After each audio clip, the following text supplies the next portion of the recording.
Sobrang lamig, grabe. Grabe talaga ang weather dito sa Spain, sobrang pabago-bago. At ngayon ay nasa winter stage pa tayo or nasa winter pa tayo, so sobrang lamig sa labas. Ang weather dito sa Madrid, naglalaro yan ng -1 or 2 or hanggang 5 hanggang 11 or 12. Ayan. Medyo ang tawag dito, medyo mas mainit pa nga siya comparing sa ibang mga European countries. Ayan.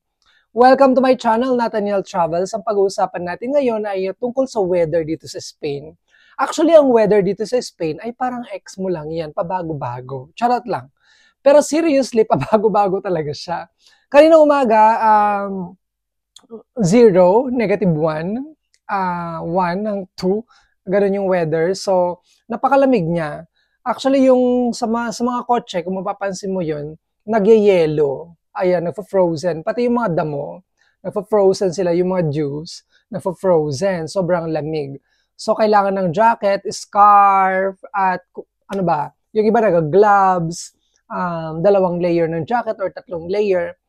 Pero sa akin, yung isang jacket, yung itong suot ko ngayon, isang hoodie at saka jacket, kasya na siya. Tapos, kailangan minsan ng scarf kasi super lamig. Pero kung siguro first time mo dito, kailangan mo ding mag-gloves. Ayan. Etong video pala na to ay para sa mga kababayan natin na gustong mag-move dito sa Spain at malaman nila kung paano yung weather dito sa Spain. Ayan. So ngayon, February, medyo patapos na yung winter. Pagpatak ng March, medyo, ang tawag nito, medyo mas warm na siya. Pwede na yung mga light jacket. Siguro yung mga ganito, pwede na to. Ayan.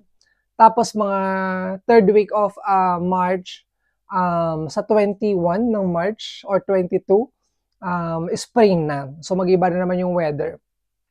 And then by April, minsan pwede na t-shirt, ganun. Ganun siya. Pero ang problema ko, halimbawa kung pagpasok yung spring, dito kasi ang daming pollen, sobrang first year ko dito sa Spain, talagang nagkaroon ako ng allergy, pollen allergy. So, sinashare ko tong experience na to para magkaroon ka ng idea para pagpunta mo ng Spain, hindi ka masyadong ma-shock sa weather, no? Kasi ang dami, hindi lang sa weather, sa culture and everything, masya-shock ka talaga. So, pagdating ng spring, yung mga flowers, magbo-bloom na sila. So, pwede ng mga light na mga jackets or hoodie or yung mga ganito, pwede na silang gamitin. And then, pagpasok ng May ba yun? Pwede na mag-shorts, yes. So, t-shirt at saka short. Sobrang init na siya. Actually, yung June, yung summer, mag-start siya ng June 21 or 22. Ayun. Hanggang September 21 or 22. Tapos, pag summer naman dito, super init talaga. June pa lang, June, July, at saka August. Yun yung pinaka-mainit na months talaga. Although yung June, mainit siya, pero to the point na hindi ka pa, sa Madrid hindi ka pa pwedeng mag-swimming kasi medyo malamig yung tubig.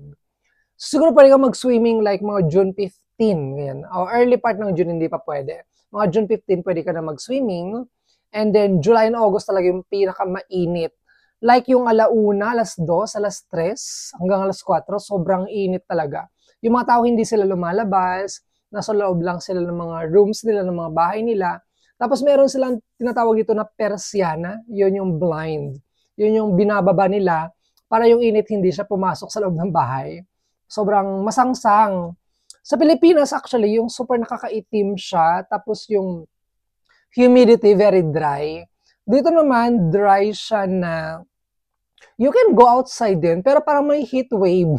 Ganon, mainit siya. So, yung mga tao ang ginagawa nila, pumunta sila sa north ng Europe or sa north ng Spain, ganun. Lalo-lalo na sa south of Spain, sobrang init talaga doon. And yung mga tao, pupunta sila sa mga public swimming pools, tapos meron ding mga private swimming pools, yung iba't ibang mga urbanisasyon, tawag doon mga small villages, urbanisasyon ang tawag doon.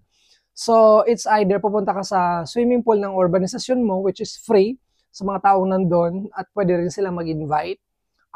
Or punta ka sa public swimming pool, or yung swimming pool ng mga ayuntamiento, yung mga towns, or yung mga district. Eto, meron sila mga minimal fee. Minsan kung meron kang card, ganyan, mas may discount. Pero kung wala kang card, yung normal na price. Magkano ba dapat? Magkano yung normal na binabayaran?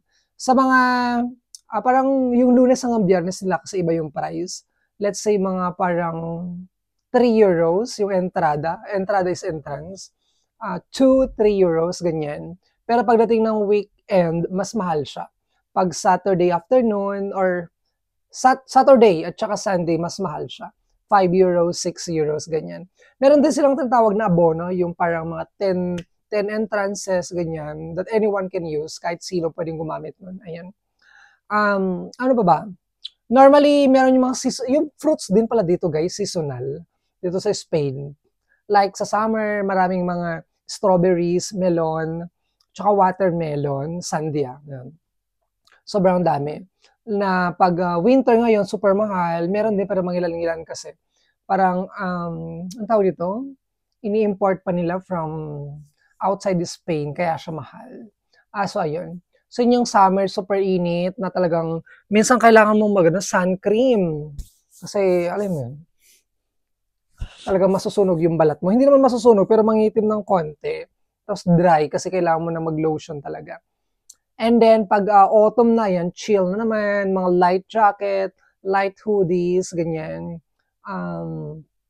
Orange yung vibe, or brown, ganun. And then, ang pinaka-hate ko talaga sa lahat, winter, ayan. Sobrang lamig, actually, tinatamad akong lumabas.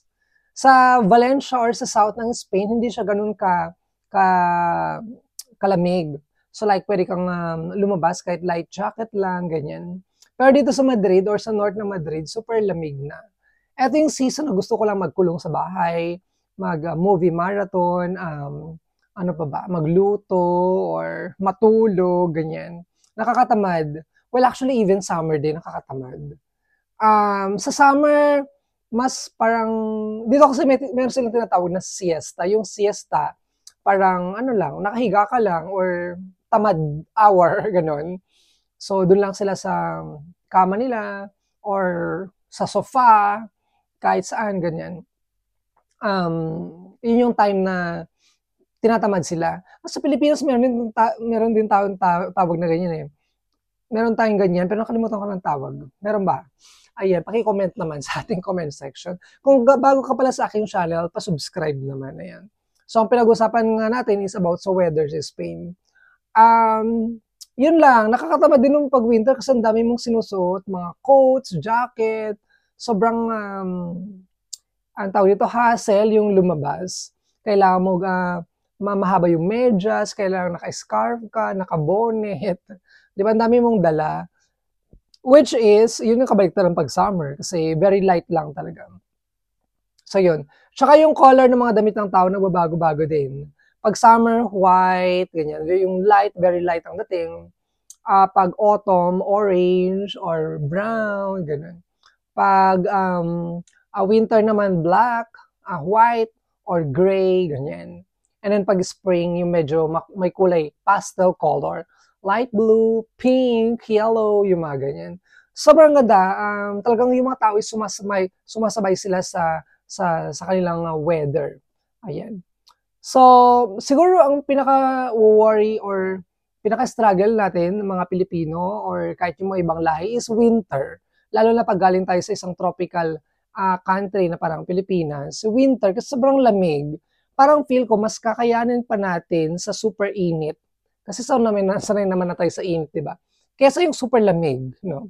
Although yung ibang part naman ng Madrid or ng Spain is hindi siya nag-i-snow, pero talagang super lamig siya. Ayan. So, yun lang siguro sa akin. Pag summer, pwede kang mag-adjust eh.